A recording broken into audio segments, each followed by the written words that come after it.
Apabila Tuhan sudah berfirman, maka semuanya jadi. Selama ku menyembahmu, ku percaya bahwa mujizat masih terjadi.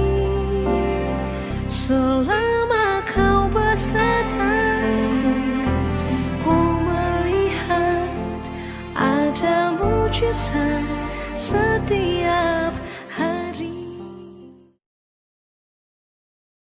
Selamat pagi Ibu Bapak, Saudara yang terkasih dalam Tuhan Yesus Kristus. Selamat bertemu kembali dengan renungan pagi dari GKI Banjarbaru.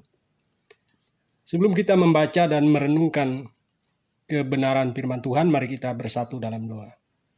Bapa dalam Yesus Kristus, bimbinglah kami dalam terang firman-Mu yang akan kami renungkan bersama-sama di pagi ini. Dalam nama Tuhan Yesus Kristus kami memohon bimbingan kuasa Roh Kudus. Amin. Sesuai dengan panduan Almanak Nas Gereja Kalimantan Evangelis, bahwa bagian firman Tuhan untuk kita pada hari ini, hari Jumat, tanggal 16 April tahun 2021, bagian firman Tuhan dari 1 Yohanes pasal 2, 1 Yohanes pasal 2 ayat 26 sampai 28. Demikian firman Tuhan. Semua itu kutulis kepadamu, yaitu mengenai orang-orang yang berusaha menyesatkan kamu. Sebab di dalam diri kamu tetap ada pengurapan yang telah kamu terima daripadanya. Karena itu tidak perlu kamu diajar oleh orang lain, tapi sebagaimana pengurapannya, mengajar kamu tentang segala sesuatu, dan pengajarannya itu benar, tidak dusta, dan sebagaimana ia dahulu telah mengajar kamu, demikianlah hendaknya kamu tetap tinggal di dalam Dia. Maka sekarang anak-anakku, tinggallah di dalam Kristus, supaya apabila Ia menyatakan dirinya, kita beroleh keberanian percaya dan tidak usah malu terhadap Dia pada hari kedatangannya. Salam Ibu Bapak Saudara yang terkasih dalam Tuhan Yesus Kristus.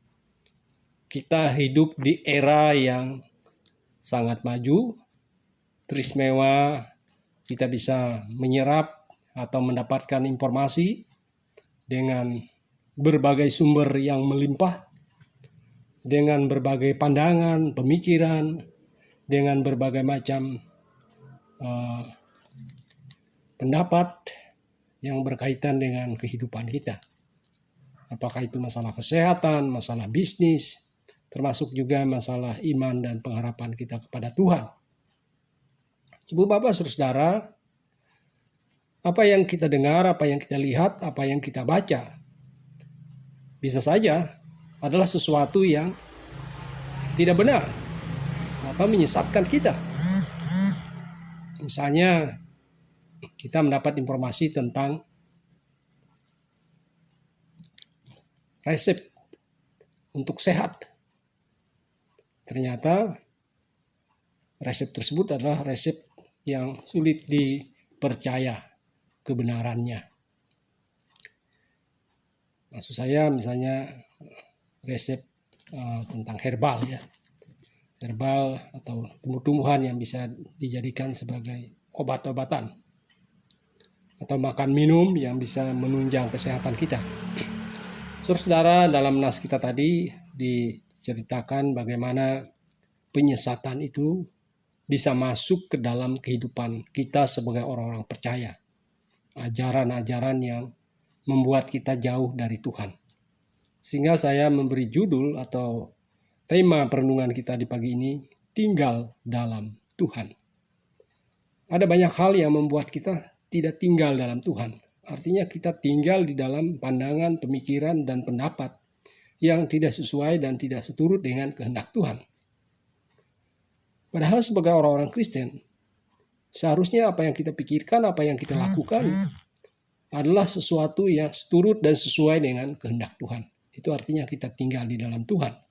Apa yang kita buat, apa yang kita putuskan, apa yang kita lakukan adalah yang sejalan, yang seturut dan sesuai dengan kehendak Tuhan.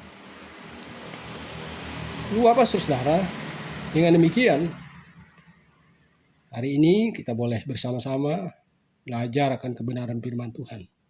Bagaimana supaya kita tetap tinggal di dalam Tuhan. Maka kita harus dibimbing oleh Roh Kudus. Kita harus berdoa dan berserah kepadanya. Kita harus membaca dan merenungkan kebenaran firman-Nya. Supaya apa? Supaya kita bukan tinggal dalam kegelapan. Supaya kita tidak tinggal dalam pandangan dan pendapat yang salah. Tapi kita tinggal dan melangkah dalam terang firman Tuhan. Dalam kehendak dan karya penyelamatannya.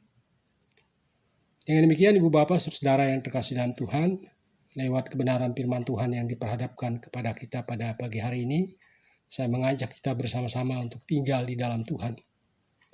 Artinya kita harus mewaspadai segala pandangan, segala pemikiran yang membuat kita jauh daripada Tuhan. Termasuk segala pandangan, segala pemikiran yang bernuansa kebohongan. Harus kita jauhkan dari kehidupan kita. Karena itu berarti bahwa kita tidak tinggal di dalam Tuhan. Tapi kita tinggal di dalam kegelapan. Kita tinggal di dalam sikap yang tidak takut akan Tuhan. Ibu Bapak Saudara yang terkasih dalam Tuhan, supaya hidup kita menjadi bahagia, kita harus tinggal di dalam Tuhan sebagaimana dikatakan dalam ayat 26 tadi. Maka sekarang anak-anakku tinggallah di dalam Kristus supaya apabila ia menyatakan dirinya kita beroleh keberanian percaya dan tidak usah malu terhadap dia pada hari kedatangannya. Jadi kalau kita tinggal di dalam Kristus, maka kita akan berada di dalam kehidupan yang kekal. Kita berada di dalam keselamatan yang Allah Bapa sediakan. Kiranya kebenaran firman Tuhan ini membimbing menuntun kita untuk tinggal di dalam Tuhan. Bukan tinggal di dalam kegelapan. Bukan tinggal di dalam dosa dan pelanggaran. Amin. Untuk firman Tuhan kita bersatu dalam doa. Bapa dalam Yesus Kristus, biarlah kuasa Roh Kudus-Mu membimbing menuntun kami untuk tinggal di dalam Tuhan. Dalam nama Tuhan Yesus Kristus kami memohon bimbingan-Mu. Amin.